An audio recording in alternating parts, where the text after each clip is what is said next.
Let me start with my 3 tips to the top, which have served me well for over 30 years in business. I began as a baby.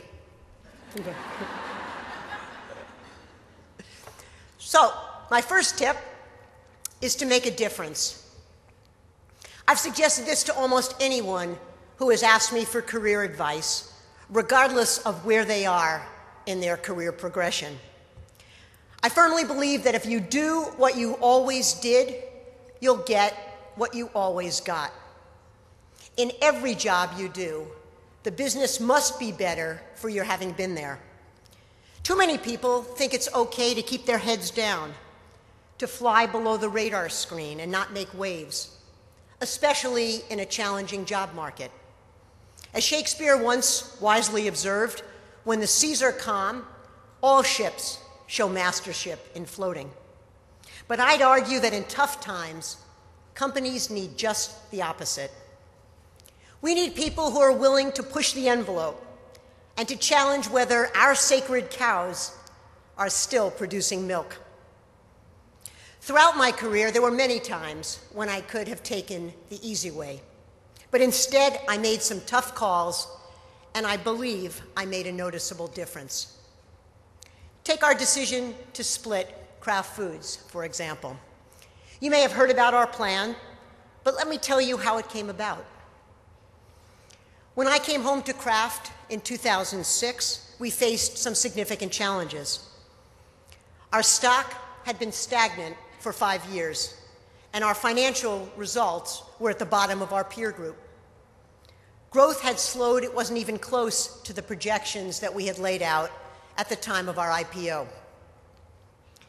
We had taken significant quality out of our products. In fact, only 44% of our products were preferred to competition.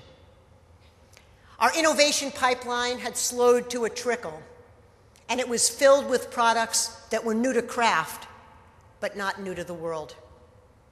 And to top it all off, we were about to be spun off from our parent company, Altria. So we really had our work cut out for us. For the next 4.5 years, we executed what I'd like to call the big cheese of all turnarounds. In the midst of one of the worst economic recessions in 70 years, we made significant changes in 4 areas of our business: our people, our portfolio, our productivity, and our purpose. The details of how we changed those 4 Ps is the subject of an entirely different speech. But what I will tell you today is that thanks to the incredible dedication and hard work of our colleagues around the world, Kraft Foods is now delivering best-in-class results. We've rejuvenated our brands. Today, they are more vibrant than ever. We have strong operating momentum, and we're growing our top and bottom lines faster than most competitors around the world. That's a lot to be proud of, and we could certainly have stopped there. After all, we had moved from the bottom of the pack to the middle of the heap. But we wanted to be at the top. And as we considered what it would take to get there, it became increasingly clear that we have 2 very different businesses within our portfolio: our North American grocery business and our global snacks business. Ultimately, we realized that these 2 portfolios could perform even better if they were separated. So we made the decision to separate Kraft into 2 world-class public companies: an $18 billion North American grocery business, which will continue to be called Kraft Foods, and a $36 billion global snacks business to be called Mondelez International, which I will run. The companies will both be located in the Chicagoland area. Our leadership teams have been named, and we're on track to complete the separation by the end of the year. So here's my point about making a difference.